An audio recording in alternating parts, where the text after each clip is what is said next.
In today's complex environment, almost every major project, from mining to transmission lines, is contentious. Hi, my name is Allie Meeres. And I'm Byng Giraud. Welcome to Primary Risk, where each month we speak with the people behind the projects shaping our world. We'll be hosting candid conversations and hearing from industry leaders, political figures, engineers, and project proponents. We'll be exploring the soft issue risks, challenges, and solutions, and behind-the-scenes stories of what it took to get these complex projects across the finish line. Or not.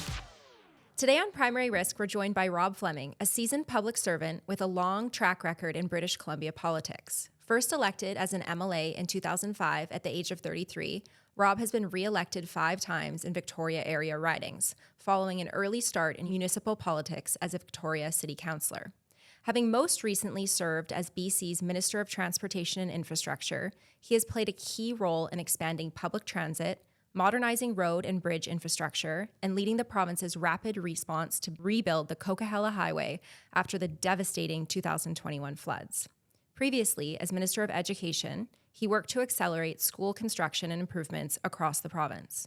Rob is passionate about building a more affordable and connected BC, from housing and childcare to transit and transportation. He credits collaboration with industry partners, labor groups, and First Nations as a driving force behind these efforts.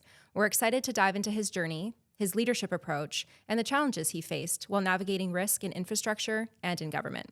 Rob, welcome to the show. Great to be here. Thank you. So I think we want to start off by learning a bit more about you. You obviously spent almost your entire career working in politics. So why were you motivated to run for politics in the first place? Yes, the career politician. Isn't everybody who's there for 10 minutes is now a career politician? At least I'm not going to deny it. What got me, I would say it was an understanding of that government can be a very positive force. Formative things around government being a positive force in people's lives were, I had friends I went to university with who came from very humble backgrounds who could not have got through it without things like student grant programs or, a good friend of mine in university was a single mom. She later married a good friend of mine. She was raising 2 girls on her own, and she's now a school vice principal. Like, she's an incredible educational leader, but there is no way she would have been able to raise a family like that all on her own without the Capital Region Housing Corporation, which was the nonprofit housing government, municipal government company that has a huge portfolio. So I was interested in affordable housing. Fell in love with Victoria. I did grow up in Vancouver because it was a city that had incredible community fabric, not super big, medium-sized city by Canadian standards. But, there's very few inspirations in North America for like really good urban form. So I was interested in that and started out in municipal government, attracted to land use and rezoning and all those sorts of things.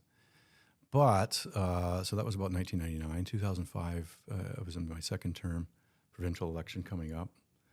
My party, which I'd supported since a young age, the NDP, had been all but wiped out in 2001. And a woman I greatly admired named Carol James asked me if I would run in the upcoming provincial election. I did, and I stayed there quite a while because we kept losing elections, and I was in the official opposition for 12 years. But as John Horgan used to say, great training for finally governing, maybe too much so. But I felt that we were very ready in 2017 to assume the mantles of government. I certainly knew. I thought a fair bit about how government worked. One of the things that I gravitated to under the philosophy of follow the money was I became the chair of the Public Accounts Committee, so soon learned about the array of services and infrastructure and all those sorts of things that government funds, builds in partnership with the private sector often. And that was an area of fascination for me. So I started out in the K-12 education ministry, which was great. We had this once-in-a-century pandemic. I was smack in the middle of that. We can talk about that or not later. But after all that was through, became the Minister of Transportation and Infrastructure, and it was a fantastic job. And we had our own catastrophes to deal with. I'm sure you'll want to ask me about those in a little bit, but the 7 years of government went by a lot more quickly than the 12 years of opposition, and was certainly a lot more rewarding. But it's all been a fascinating journey. I've enjoyed a great deal. Awesome. Actually, I'd love to know what you did before you turned 33 We're from and became Vancouver, a Victoria City Councillor. Yeah, I was a North Shore boy, but I left and moved to the island quite young. I always had family, cousins, aunts and uncles over in Victoria, so it wasn't a big surprise that I moved there. And I did actually follow somebody over there, and I did my post-secondary there. The NDP was in government at the time, and I had the privilege of working for some really good cabinet ministers as a young staffer, people like Andrew Petter, who later became president of Simon Fraser University and was the dean of UVic's Law School, who was just an amazing minister to work for. And I had lots of friends who worked for some really good ministers in the resort who had an interest in the resource sector. Dan Miller, who became premier, actually, briefly. So it was an exciting time, but it was also a time where government was on the way out. So I did a little bit of work privately and then ran for politics and Was John Horgan working with you at the time? Oh, yes, he was. Absolutely. Was he just down the hallway or something? He was too scary to get to know very well because he was, I guess he had worked for Mike Harcourt, and he was a chief of staff to Dan Miller, actually, when he did become premier. And he was kind of a fixer. He ran around the government and beat people into submission to do things. And, I mean, he... Talk about a guy who knew his way around government. I mean, his preparation for when he assumed the premiership, a guy who I don't think really wanted it super badly, knew exactly what to do when he got there. But interesting, so because now that you sort of bring up that he was a little unapproachable, he was known as a hard ass when he was a staffer and in opposition. But as a premier, he was kind of a sort of a gentle giant, actually. I think, and we talked about this, we didn't really like opposition. We knew why it was important, holding government accountable, all those sorts of things. That's a key part of democracy. But it's a negative mindset. You're always trying to find fault with everything the government does. Mm-hmm. And of course, that's just ludicrous. I mean, there are things that need to be done, and there's no other way to do it. You have a positive thought for one day? Is that? Yes, exactly. And so I think, because he moved from opposition where he was unhappy being a constant critic and literally being a critic on energy and mines and all sorts of files, becoming premier where he was now able to put things into practice and work with the civil service, who he always had a great deal of respect for, suited him really, really well. And it certainly suited my temperament a lot better than opposition. It's a grind. Yeah. Well, we miss him, that's for sure. Yes, we do. So, but we're really going to focus on your.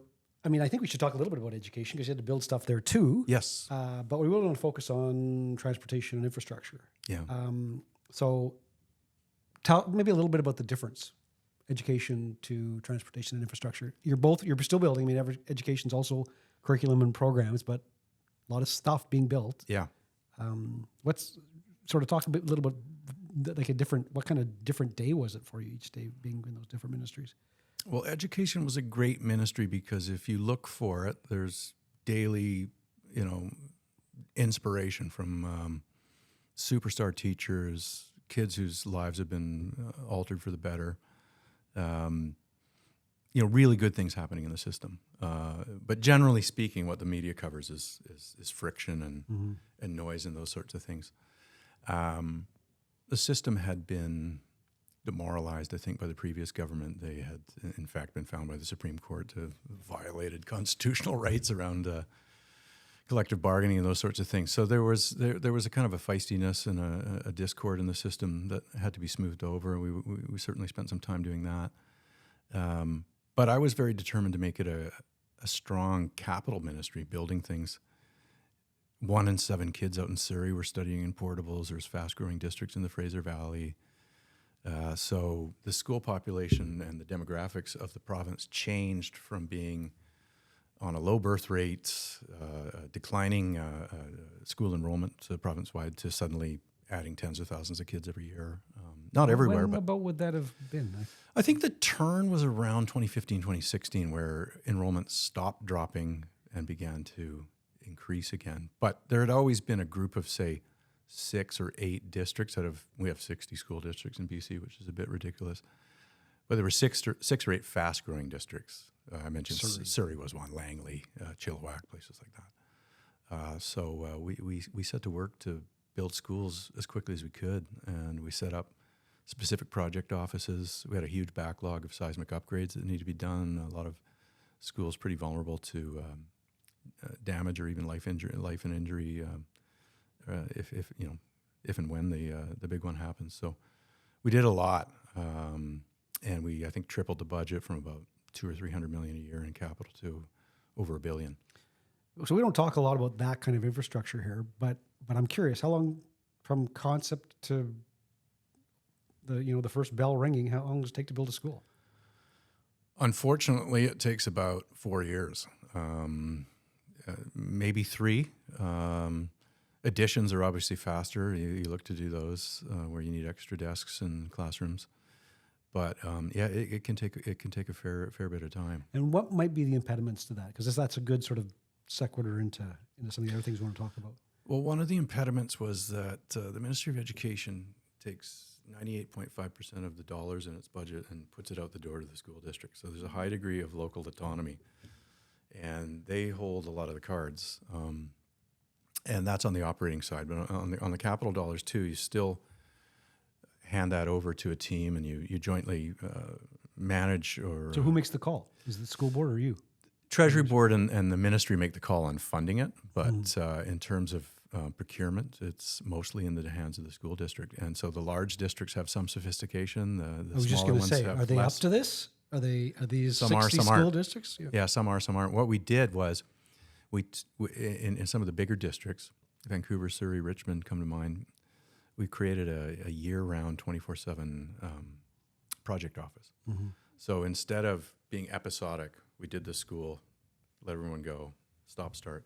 We said, we got so many schools in the pipeline, we're just going to keep people working on multiple projects all at once. School building team. Exactly.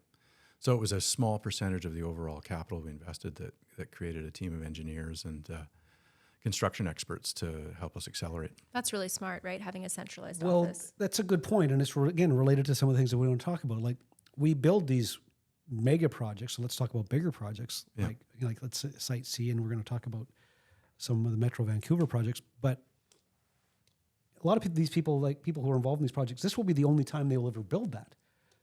Yeah. Right. So how do you keep a team? I guess in schools, because you're constantly building schools, that's maybe a little easier, but. So now let's go to the Ministry of Transportation and Infrastructure. Yeah. So what were some of the biggest things that were built or started under your tenure? Let's talk about some of that stuff. What are some of the bigger ones? Well, some of them are underway in various stages of construction right now. I'm really looking forward to taking a ride on the Broadway subway extension. It's going to be a hugely successful project when it's completed. The numbers were so strong based on the surface transportation with the Broadway Express, getting to like 110,000 plus riders per day. It was like, okay, it's time to go underground. The road space was needed by the city, but also the Expo line stopping at King Edward was, it outgrown itself. So that'll take us out to Arbutus. There's obviously a call and a concept for going all the way out to UBC.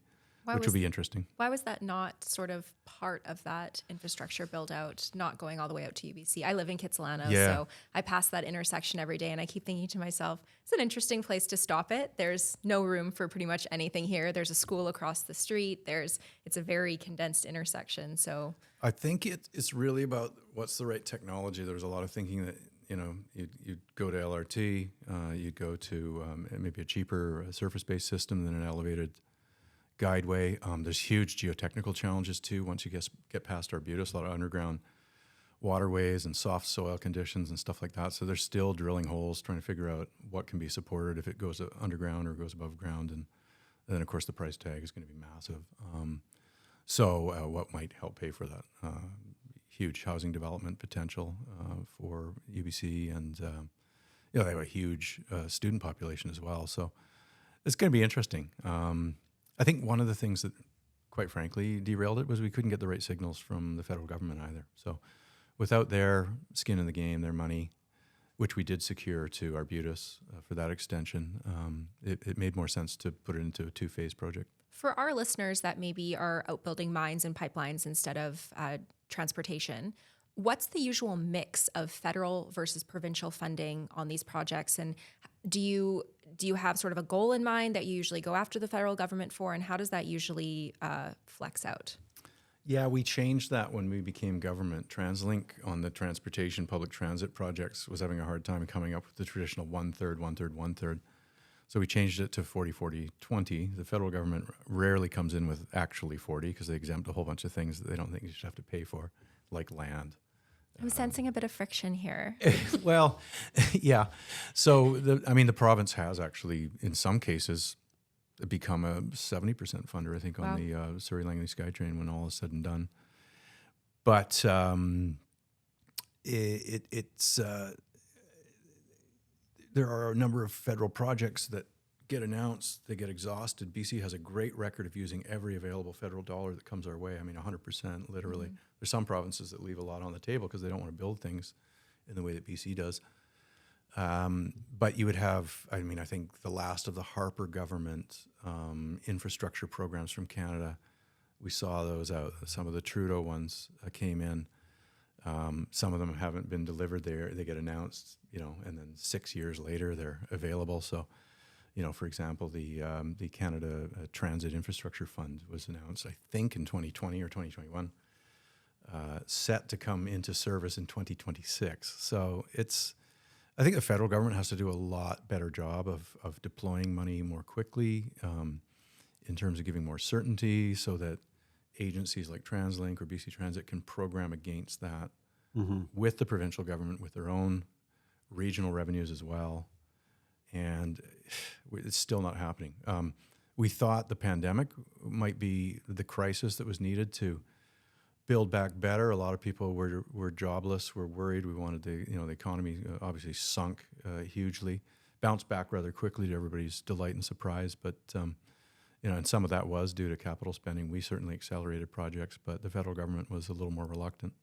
Mm-hmm. And so we it's one of the political footballs, I guess, is the Canadian Infrastructure Bank, which we work with a bit. Is their first? You know more about this than I do, Allie. Like their first years, there was no money coming out. What's with this? Like, how do you announce a program and not have a method by which you can enable it?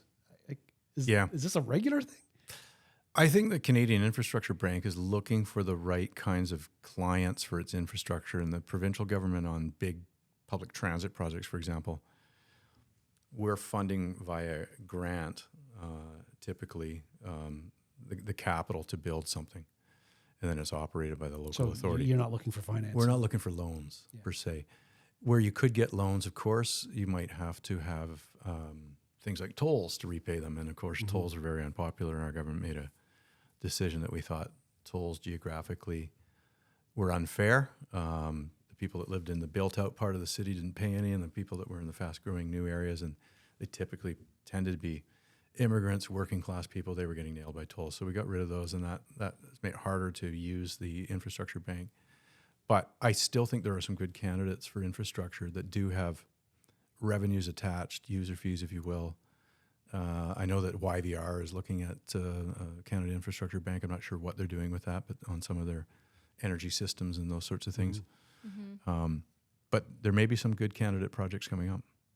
Yeah, I think CIB has done a great job the last couple of years. I think it was a pretty rocky first few years. I know, Hillary's done an amazing job there with the Indigenous side of the programming. And I think this year they had up to a dozen deals that went out in 2024. Could be a few less than that. And so I think once they got going, it's worked really well for some financing of larger projects, especially, you look at telecommunications in Northern Canada, for example, something that is First Nations face a lot of hardships when it comes to getting those things set up. And the Canada Infrastructure Bank has been able to come in and fund some of those big projects. But yeah, I think on the public project side, that hasn't necessarily been their focus. Their lending rates were not attractive when money was so cheap for the first few years of their existence. They now have more of a spread that's probably more attractive. But I think one of the rules that I would change if I was in the federal government would be to say you should be able to stack infrastructure grant programs with loans. But it has to be all or nothing of each Too many stream. golden handcuffs, right? Yeah, Exactly. Too many golden handcuffs with some of those programs. And we even see that when we're thinking of loan guarantee programs provincially, right? You have the AIOC and you have the Ontario program and Saskatchewan program. And, some of them have these handcuffs on them, it's difficult, Yes. right? It's difficult to be collaborative and for these projects to actually go ahead when you're relying on 3 or 4 different sources of funding. 100%. I want to switch, if that's okay. Let's do it. Let's talk about the Coquihalla. So our listeners are certainly, I think, And it interested wasn't just in the this. Coquihalla. Like Right. I'm coming in on Highway 3, Right, right? sorry, So I'm gonna sorry. be parochial here. Let's talk- I'm coming in through Princeton, which was underwater. Let's talk about the atmospheric river of 2021. So a really scary event, right? Sort of we say once in 100 years event. Hopefully it's once in 1,000 years event, but millions of dollars worth of damage to our lands and highways. And your ministry was able to work extremely quickly with local, regional, and First Nations governments to reopen the Coquihalla Highway, as well as other highways, as a critical transportation corridor for goods to and from the Lower Mainland. Can you just walk us through the steps of getting that highway reopened? Yeah. And what did you have to What did you have to bend or go around to move at speed? To move at speed. Come on, Rob. Because it wasn't a typical No laws speed. were broken, to my knowledge. Well, maybe the place to begin, because it was November 2021 when our infrastructure got wiped out, and that, you're correct, Highway 5, the Coquihalla, Highway 1, the Fraser Canyon, Highway 8. Highway 3 survived. Just It was underwater. pretty pounded out, and it became a designated trucking route. That was all we had. The railways, both CP and CN, people probably remember the images of, railway structures just washed away and some dangling rails still connecting. So for a time, 2.5 million people in British Columbia were cut off from the other 2.5 million people. We had really nothing, no way to connect, and probably $300 million worth of goods movement per day to the economy was ticking each and every day.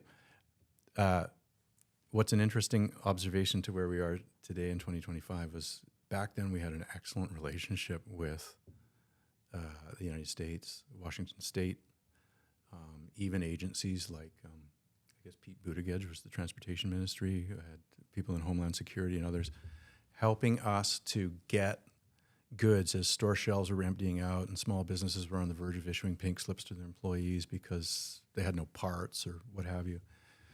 They let us have a fast-track border access to, I guess what they would call a transit admission to the United States to take highways over northern Washington and then come back up into the interior of BC. And so that was a lifeline. That was figured out in about 3 days. But immediately after the weekend of November 14th to 16th, when we surveyed the damage and we had drones up in the sky, it was staggering.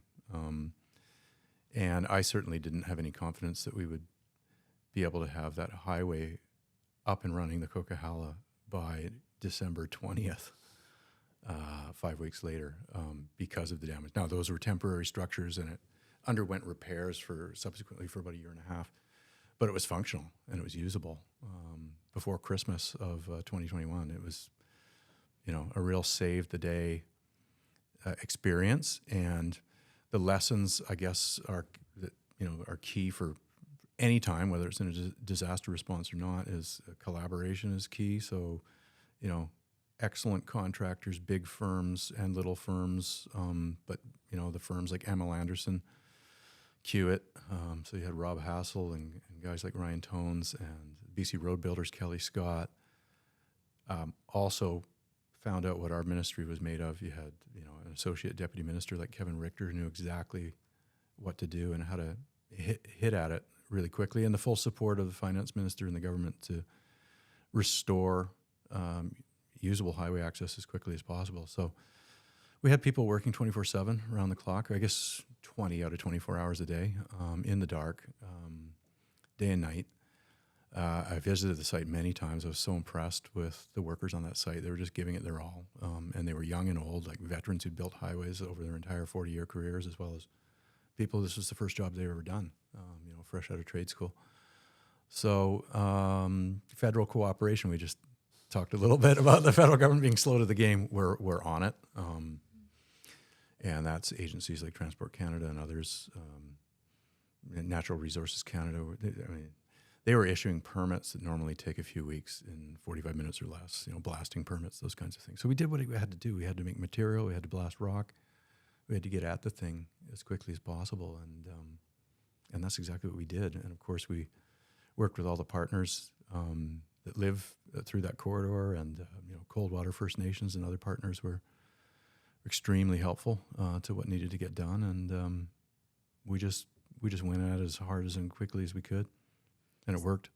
And well, so, congratulations on yeah, that. I mean, listen. That's just incredible, and I think we're all impressed by how quick that moved. I'd love to hear more about. Okay, so this was a crisis, right? It was a geographical crisis. It was a physical crisis that you could go and you could visit and you could see.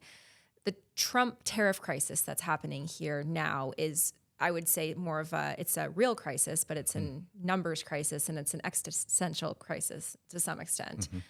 How could the current government sort of, how can they take away from that experience to more expeditiously move on other major projects? Yeah, that's a great point. I mean, I suppose with a natural disaster, the extent of the damage. You can quantify that, and you can begin work on it immediately. We're kind of held in suspense here by the whims of the White House right now that threatens massive tariffs and economic damage to BC and the country, and waves them off, 30-day reprieves. I mean, we don't really know where we're at, even at the date of this podcast with, March 4th coming up pretty soon. We're hearing maybe there'll be another delay. I don't know. Yeah.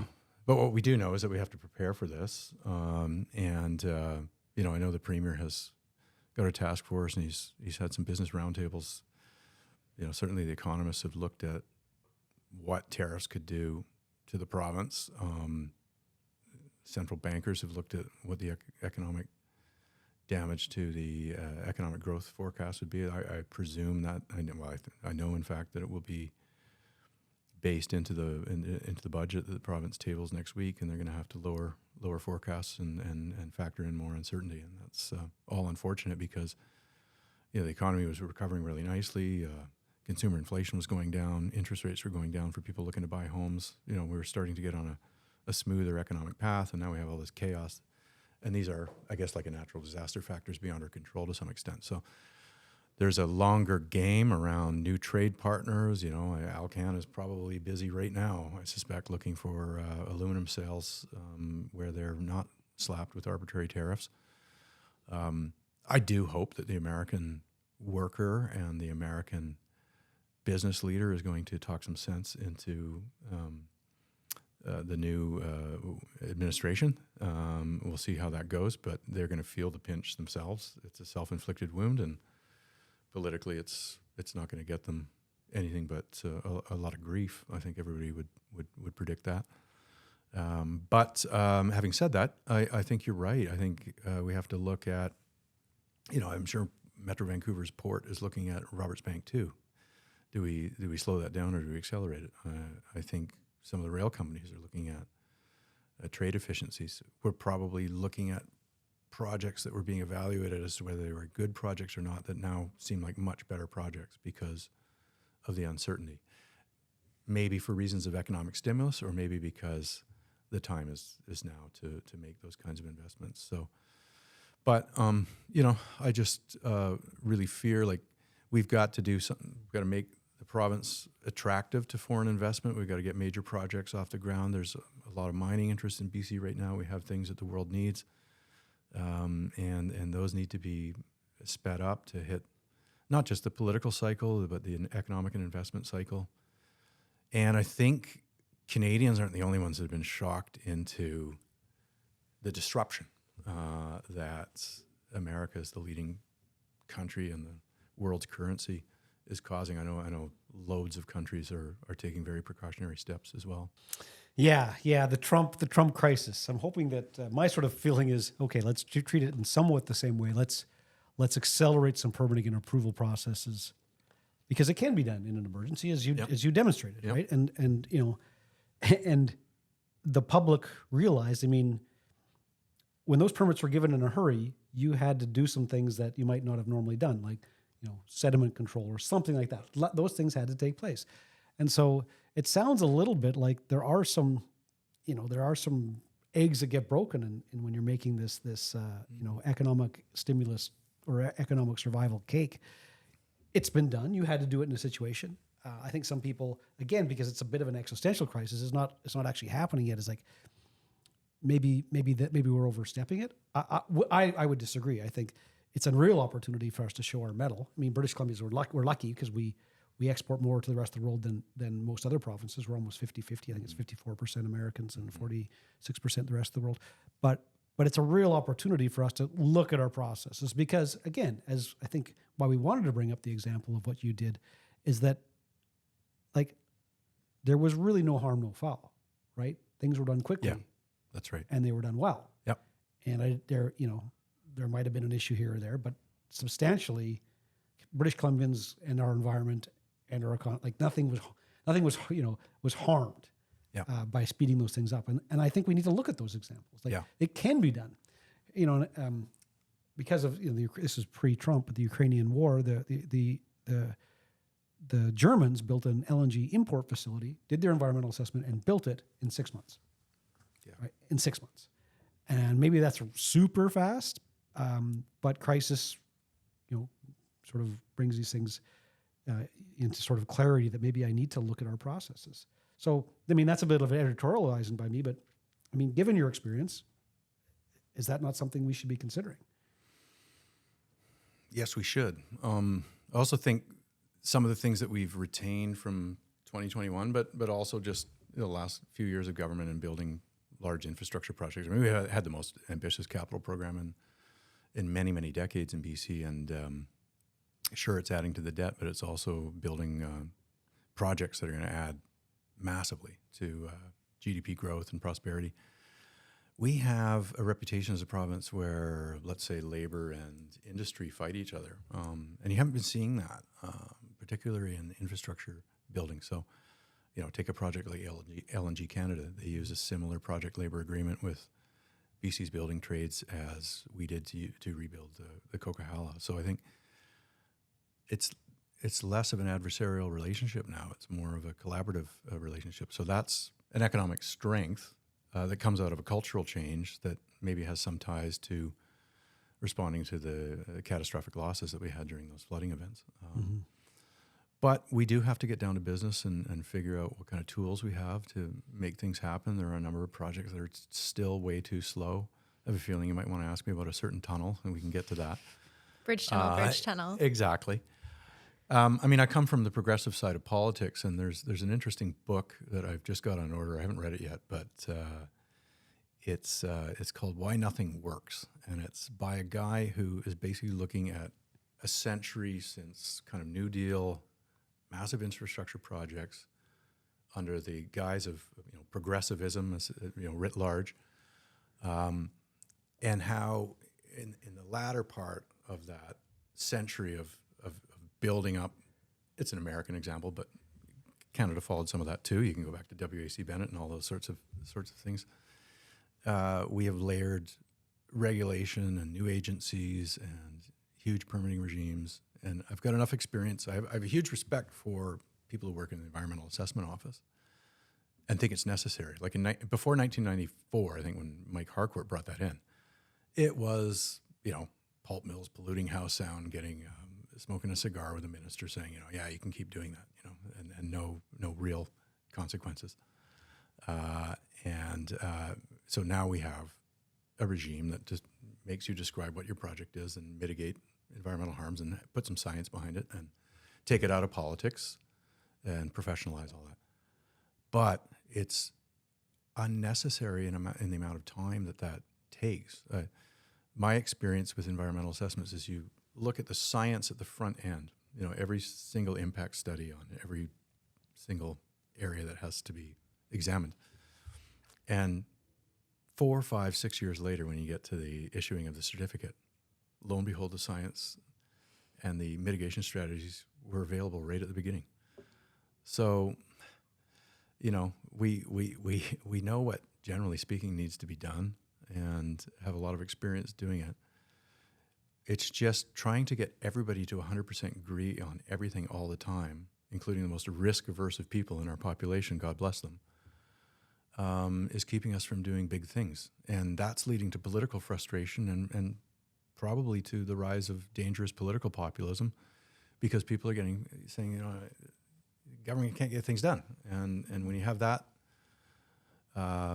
settling into the minds of people. It's not a good political recipe for orderly government, and that's probably why you got the White House that you have right now. I share your gratitude for the people in BCEAO, because it is a tough job and they do a great job. Yeah. I definitely feel like there are things within the BCEAO that you could change, right? For sure. That, for the better. Tessa Gill, who was on our podcast a couple months ago, who ran Pacific Northwest LNG, she talked a lot about how the amendment process, for example, is really tough for environmental assessments, because oftentimes when projects, as you know, go through the EA, they are at 20-30% engineering. So then they have to design the other 70% once they get a certificate. And of course, things change. And to your point, a lot of times things are changing to make the project better, make it more environmentally friendly, but then they have to go reconsult with the public about exactly those changes. So I think there's opportunity to kind of make things better and decrease the amount of, political and bureaucratic load. It's cost benefit, and I don't mean just dollar cost benefit, but you're getting to the point where,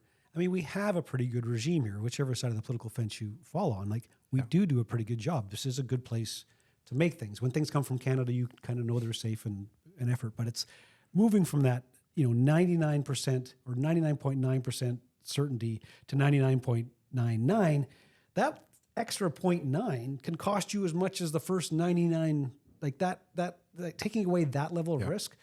There's no such thing as a society without risk, and things will happen that will require you to move it at greater speed. So it just feels like, the population's, an element of the population, as you called them, appetite for risk, which is maybe non-existent, is created a situation where these things are the extra year or two that's being done are not adding truly any value.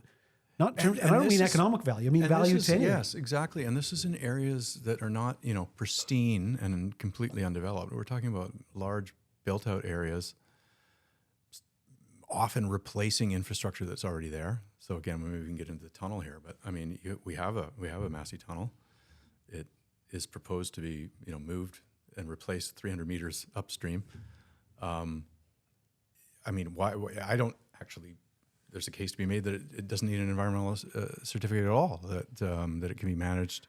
We love this opinion. No. So I gotta tell you this. The Ironworkers Bridge will be replaced at some point. Why does that need an environmental certificate? Yes, and there are species of fish that are very important to the economy. But you could scope it to those key issues, and not everything need be. We know how to manage that. Yeah, and we see this with First Nations. We're doing a lot of work with First Nations that they want environmental oversight. They want to be involved in environmental assessments or other regulatory processes. But when we get to those conversations, they're often like, these are the 10 things we're concerned with. This is our scope. Beyond that, these are not, in our view, these are not the priority issues. So we're seeing that even with, abrasive processes that, we don't actually need to look at this other thing because it's probably perhaps a less an impact because maybe it's a brownfield. But so I got to tell you my story from Glen Clark, 1997. Oh, this is so this is a real conversation. The chairman of BC Hydro now. Yes. Yeah, I guess. So in 1997, Glen Clark was premier of the province of British Columbia, and I was living in South Delta, which I still am. And I said, Premier, I don't care if you build a bridge, a tunnel, or a zip line, and there might have been a profanity in there as well, or a zip line. Just build something. And here we are. 28 years later, and I know both sides have been there, so let's maybe put the he said, she said thing aside, but why has it been 28 years since I had that conversation with Glen Clark? Is it all politics? I think, government made the decision, our government, to cancel the bridge proposal and go back to tunnel technology. The bridge actually didn't need an environmental certificate, so credit to the government. That might have been a deciding factor why they wanted to do that. Now, not a great place to have a bridge. They're great when you're connecting up ridges and but when you're basically at sea level and having to have serious build a ramp. This thing is 4.4 kilometers long and would have. I think it was 64 meters high. I mean, it was I was wondering how far I was going to have to backtrack to get back on it. So. Yeah, and it had navigational restrictions that the Port Metro Vancouver wasn't happy about. Certainly Richmond wasn't happy about it. I mean, mostly aesthetic objections for sure, and noise and visual pollution. That mayor, the mayor built that Ironwood thing as a clogging point at the north end of that bridge, and we never should have let him do that. So I don't think he gets an opinion on this. Well, I know what his opinion is, but the tunnel is better technology, and I think it's the better project. But It has been slower. There's no question about that. And I think the government now, and Mike Farnworth, who's now the Minister of Transportation, needs to have a look again at how to speed it up. We certainly did a thorough examination of what was within our power to do that. And unfortunately, through good intentions, through different governments, successive governments, they have made the environmental assessment process really easy to delay. And what we actually did with the tunnel to try and speed it up was we decided to build the Steveston interchange and everything sort of pre-tunnel in advance and phasing it. And we decided to go out to the bidding process. See, if Brody wouldn't have built that Ironwood, you would have built a better intersection. Anyway, sorry, I'm getting parochial here. No, that's good. Richmond, okay, Ironwood was nice. It's a nice place. But we risk managed the bidding by telling those that were interested in building the project, don't worry about it. We will be pursuing the certificate, and you will have it in hand, kind of just in time when you need to build it. Now, it takes a lot of work to keep that on track. That's the first time we'd ever done that, but we tried to shave 18 to 24 months off the project doing that. But it's still, not going to be in service until 2030. So when you left your post in the fall, where was it at as far as timeline goes? And is it going to be over budget? Is it going to be on budget? What did the projections look like? I can't say because that was not but it also wasn't completed exactly. There's still a few variables and things within government's control to contain costs that also need, I think, environmental approval. Like, the last phase of the project was projected to be, once the new tunnel was in service, is take out the old one, break it up, bring it to the surface, remove it. And, it's sitting under, sitting under the riverbed. Well, it is deteriorating over time. I'm going to ride my bike under that thing. Yeah, I mean, we actually have to replace BC hydro cable through there, all kinds of things. But it is, what's a better idea is to literally fill it in with sand, cap it, and leave it. It's sitting under river sediment. Why would you take the environmental risk of breaking it up and removing it? It's just leave it as an archaeological artifact and save a few $100 million because it's not disturbing anything. In there, we'll sure, leave a exactly. Scotch for the future. Yeah, we could put. I was going to say the mayor of Richmond. But I'll leave that line for you. Okay. They know where I stay. So let's talk about this more broadly, though, because this is kind of what I wanted to get to instead of some of the specific things, because I want your opinion about this as a more writ large thing. Everything I've read and everything we're sort of seeing is these sites of projects, regardless of jurisdiction, regardless of political affiliation, like these things are getting to the point of complexity in our processes that none of them can be done on time or on budget. I mean, Metro Vancouver's taking a lot of flack over the North Shore sewage plant. They've got a plan for another sewage plant, the Iona sewage plant, $10 billion as it stands right now. There's no way, given the track record of everything else, and this is, again, I'm not trying to point out any agency, but worldwide, large engineering firms aren't even bidding on some of these projects anymore because the risks are so associated with them. So, maybe some blue sky, like how did we get to this? Like, how do we get to the point where and this applies to private sector projects as well, like where we cannot estimate the costs and timeframes for almost anything anymore. Yeah. Well, I think post-pandemic, you had a worldwide disruption of supply chains. A number of materials, spiked up in price. Steel for a time, cement, labor costs have gone up hugely. Labor rates were chasing inflation, and then inflation was chasing labor rates, and all kinds of things. So, there are some projects that we're still managing and keeping pretty close to being on budget. We talked about Broadway Subway earlier, and that's good. It may be missing by a few single-digit percentage points at the end of the day. I think that's what it's tracking at. Patullo Bridge, again, single digits in terms of it being off budget, but it's not on the original timeline either. So these are all good points, and I think there's a few things to learn out of those individual projects about how to speed things up. So what do you think, again, you got to draw upon your personal experience, but I'm not trying to draw it to a particular project. Like, what could Royal We, do better at the beginning to try and get these numbers, times and timeframes a little more little more nailed. I mean, the one that upset me the most was the Surrey Langley SkyTrain, because that was a $4 billion project that's now $6 billion. That's 50% over. Now, when we started looking at, the Green Line in Calgary, and we started looking at, what do they call Doug Ford's suburban train there, something tracks, Ontario Tracks, whatever it's called. These are like 80 to 200% over budget. So large projects have become unwieldy, poorly managed. The sector is obviously building in huge risk contingencies in there.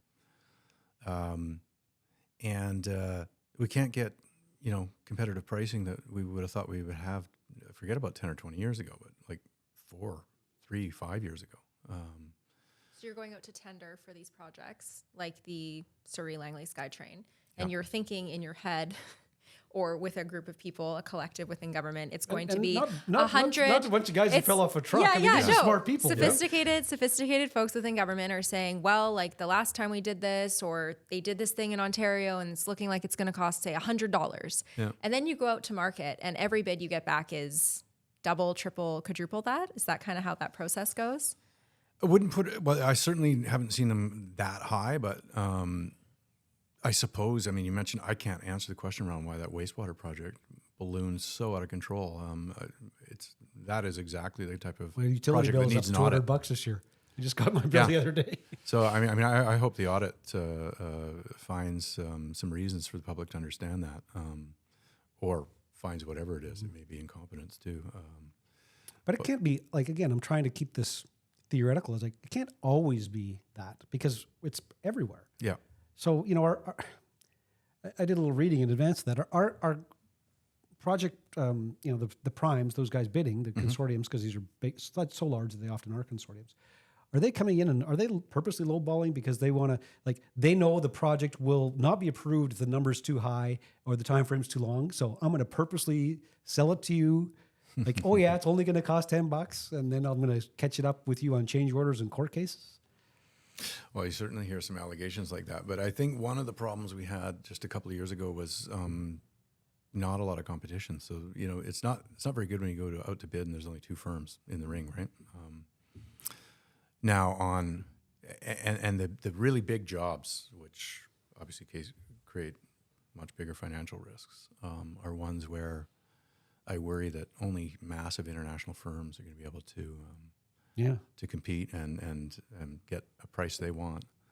And they're literally deciding whether they take the job and how much it's going to cost based on other opportunities they have around the globe. So we did things a little bit differently to advantage medium-sized and BC-based firms on Highway 1 paving out to the Fraser Valley. And we just broke it up into smaller packages and found that the sweet spot for enticing the market into bidding was kind of, 50, 75 million to 250 million, and made them smaller, intersection by intersection, 10 kilometers by 10 kilometers. And what I'm hearing is that the highway widening out to Abbotsford is actually getting good prices. So you're going to need different strategies like that. Do you think there was more control by the people responsible, not the proponent? I think there were more firms willing to bid, and also BC's labor market has been extremely tight for skilled construction. But you mentioned Site C Dam, that's done. Kinder Morgan Pipeline has been completed. LNG Canada Phase 1. I am a little worried about this. We're worried about all this. We actually recorded a podcast before Christmas talking about that. Yeah. But if I can dive a bit more on that, sure. So you're saying that you guys split it up into little packages. And I think that's true because we've been part of some large international consortium bids, obviously as a small piece of those, a subcontract, et cetera. Yeah. The amount of time and effort and money that you have to put at even just writing an application to bid, like putting together that bid package, is extraordinary for some of these projects. So is there a way that government can, peel back their expectations for the level of, engagement and due diligence that's required just for a bid package, or is that always going to be there? I think there is. There's really good people at Transportation, TI Corp, Transportation Infrastructure Corporation of BC, and they work with proponents and bidders to answer as many questions in advance and get those bids so that they're not just guessing and being putting even more risk contingency in there.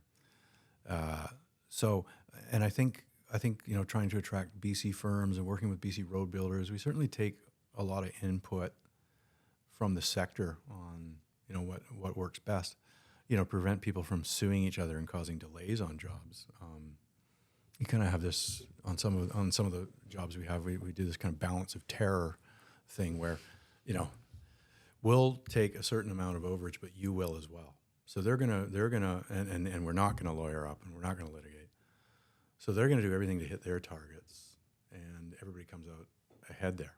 There might be some legitimate cost overruns on part of the job, and you try and make it up on another part of the schedule, and they're incentivized to do so. So I think it's figuring what the right amount of carrots and sticks are. You can have government contracts that are too good for the public, and the firm can walk away like they did on the wastewater project. I'm not sure exactly, again, what happened there, but if you tighten it up too much. So you got to find the right balance. I will say, though, I think with BC road builders, there isn't this cantankerous sense. I think we've created a bit more of a culture of trust. And to your point, you got to work with each other. You got to have some goodwill, and you got to have some pragmatism and flexibility. So I think that's making its way into what tender documents look like now.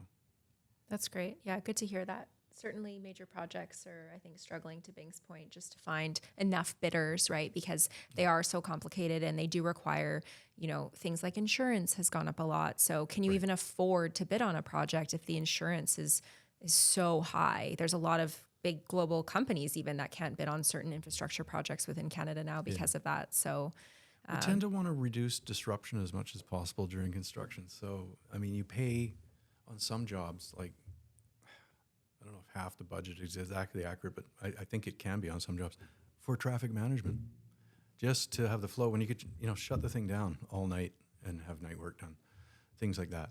Now, that's easy for us to say. We're going to go home to a nice warm bed tonight and sleep and get up in the morning and not work in the cold and the rain and the snow. But when there are people willing to do it that way, and we have done some jobs like that, Kicking Horse Canyon, you should drive that project. It's amazing. We did night work on that, and I heard stories about guys getting chased by cougars off the cliff faces, and I believe that. It's a tough job, but people were willing to do it, and I think we should try and do that more. Maybe put up with more disruption, and these projects should be done more cheaply. Yeah, well, I guess every time there's a project in the Lower Mainland, and I don't want to, because it's not me that has a store on some corridor. Yes, but it's a debate every time. Yep. Right. We spent probably $300 million more on Broadway Subway by not doing cut and cover, but by doing the reverse, cover and cut, and they still complained, and that's fine, but. They still complained as much as maybe the other. People still complain. Well, yeah. I don't think it was as dire as the Canby. Because that was pretty bad. That was a total ghost town. You couldn't even cross the street. But yeah, no. We spent a considerable amount of money, probably 8 to 15% of the project budget on doing it differently. Wow. Rob, before we jumped into this podcast, we were having a little conversation on a top projects list that Premier Eby released a couple weeks ago in tandem with the impending Trump tariffs. These are all private sector projects. All private sector projects meant to kind of show that the government was making an effort to invest and help move forward several different private sector projects within the province. Interestingly enough, the Premier did not give any indication on timelines, but he did mention the involvement of legislation to help the process to accelerate these projects. Can you just give us a bit of background on what you expect that legislation to look like? Yeah, I saw a reference to that in the government's throne speech the other week, and I don't know what they have in mind, and I don't know the scope of it. Will it only apply to wind energy projects, or will it have a broader application? Unknown. I'm not even sure, to be honest, why we need that legislation. I would have thought we had some tools that we could use that are already at our disposal. But I would presume that the legal brains, the Ministry of Attorney General and the other ministries have determined that legislation is appropriate and needed. So that'll be presumably debated and passed in the next few months. So, I was thinking about this. Most of the projects are already along the way. The green energy projects, the 9 green energy projects, I think 8 of them are majority Indigenous owned. The 9th is 49%. So there's a lot of sort of consensus around these projects. They're green, they're renewable, Indigenous support. But and this is something we've talked about, by taking away a process, you've sort of admitted the process is broken. And shouldn't you be thinking about that broken? If it's broken, isn't it broken for even perhaps less sort of politically saleable projects like a mine or the pipeline? Yeah, I mean, I know you have tremendous experience with working with First Nations, Byng, and using things like Section 7s and trying to streamline it and giving Indigenous oversight where their interests are aligned and they have partnership or equity agreements with the proponent of a mine, for example. That seems to be a good way of doing business in BC that the sector appreciates, and everybody comes out a big winner. I mean, I'm in favor of the government, and I guess we might have a new prime minister in a couple of weeks. And TBC on that one. whether that individual decides to govern the country until October or throw an election sooner also remains to be seen. But I could see an act of parliament, and you probably do need legislation to identify what is critical infrastructure to the country, and maybe define in a new law what streamlined approvals look like that have enough rigor that Canadians will have confidence in them, but requires government that they must meet certain fixed timelines, can't go over. Otherwise, perhaps a certificate or the green light will be issued if those timelines aren't met. Automatic approvals. Approvals. Something isn't met on Something time. like that. Yeah, they've done that in other jurisdictions too, right? It's not reinventing the wheel. I mean, we've seen other jurisdictions in the U.S. As well as Australia and Europe do automatic green lights. And I think again, we talked about the highway project because of the atmospheric river.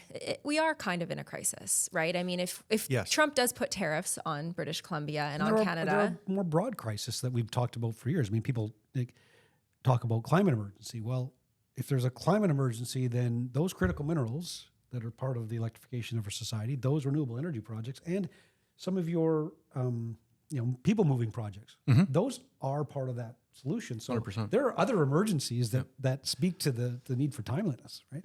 And we're in one. Nobody can deny it. Every Canadian is talking about that. Like, I think there was a Tim Hortons on my way up to your podcast studio. I'm sure that's exactly what they're talking about. Yeah.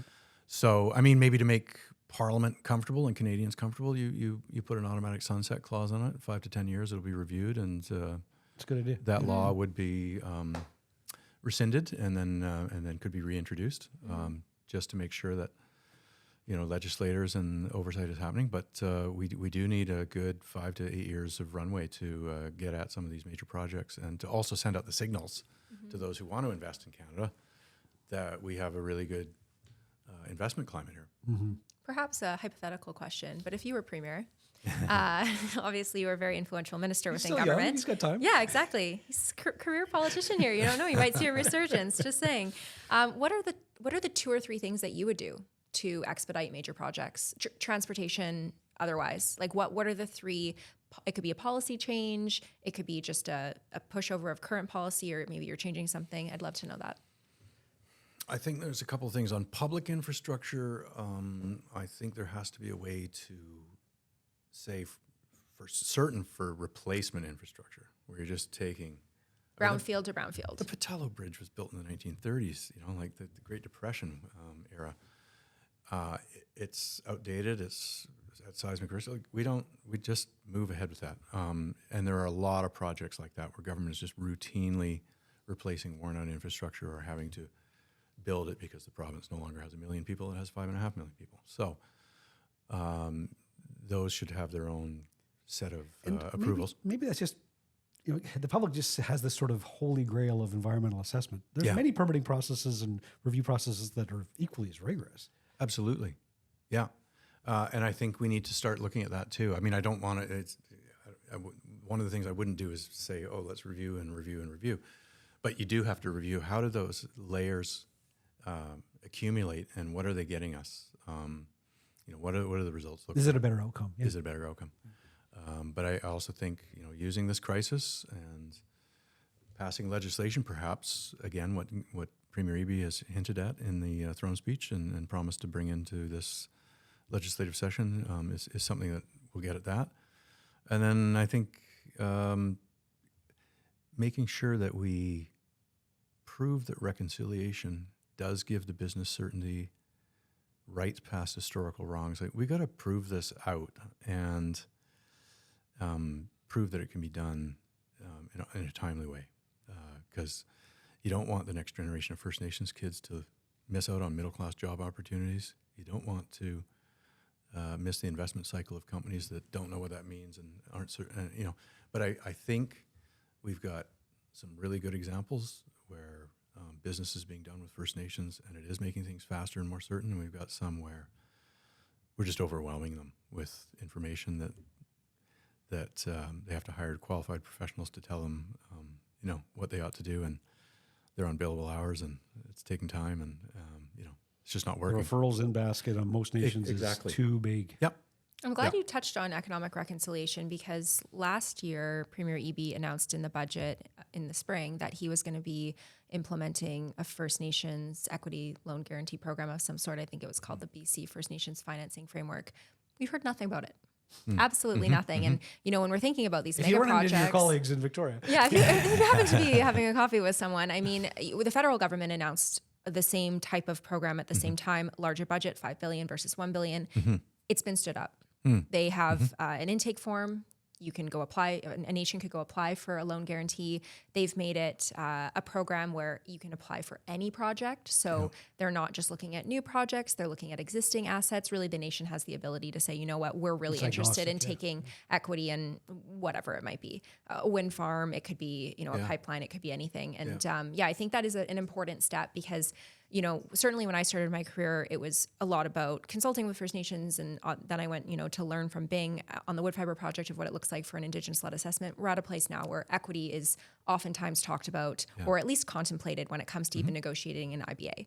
So, and it becomes a separate conversation, of course, because it's an equity business transaction versus consultation. But just wondering if you have any thoughts on that program or heard anything about it, because we do think it needs to be stood up. Yeah. I don't have a lot of insights on that. She's hoping you'll run into the premier on the street. If I do, I will be certain to ask him, because I'd like to know the answer precisely. But I do think we have, I don't want to call it ad hoc, but we have been kind of doing a series of one-offs and different agreements, and we haven't kind of gotten to a place where it's more obvious as to what these types of agreements look like. Which is understanding that the geography and the position of nations are in fact different and all of that. But it seems like we're starting from scratch in far too many instances, when there's a lot of good precedents out there that should make it move more smoothly and again be part of that predictability that we're all seeking. Absolutely. So I don't know what our time's like, Allie, but I want to know what Rob's doing. What's next on Rob's? Yeah, we're going to wrap up here. But Rob, what are you doing now? What's next? Rob Fleming, other than becoming premier, right? Well, no, that is not on the list. Prime Minister, perhaps. Extinguish that right now. We make rumors. I don't think. I'm enjoying my time away from politics, and but what I miss is public policy, and the country is, as per our conversation today, is in need of a bunch of solutions. I think maybe, again, to go back to Trump, one thing we can thank him for is that we're going to seize on this moment of national pride. Canadians have been pretty down on their country lately, and some people politically troll in that space and whatever. It's annoying to me, but we built a great country. We got to be proud of the country that we have. We have this many similar problems as other jurisdictions, but we've also been a place of innovation over years, and it's a dynamic country. So when we do have inequities or problems, we figure out ways to fix them by and large. And we got to get back into that positive space where we take the challenges that are before us and we meet them. So hopefully I can play a role in some capacity, either working with companies or labor unions or on a tripartite basis with government again. Those are the sorts of things I'm I'm interested in. But in the meantime, I've hung out with my kids more in the last 4 months than the last 4 years, and I'm having fun with that. Excellent. That's Excellent. nice. Well, thank you so much, Rob, for coming on our podcast. We've really enjoyed having you on today. Some great policy ideas that you put forward. So perhaps you'll be working on those in the private sector. Thank you so much to our podcast guests for listening to this episode of Primary Risk. Please follow us to receive notifications of upcoming episodes wherever you might get your podcast. Check out the show notes for any references to projects or materials that Rob, Byng, or myself mentioned during today's discussion. And new episodes will be released monthly. We are excited to announce our upcoming speaker, so stay tuned for that on LinkedIn. Until next episode, thanks so much. Thank you so much, Allie. Thanks, Byng.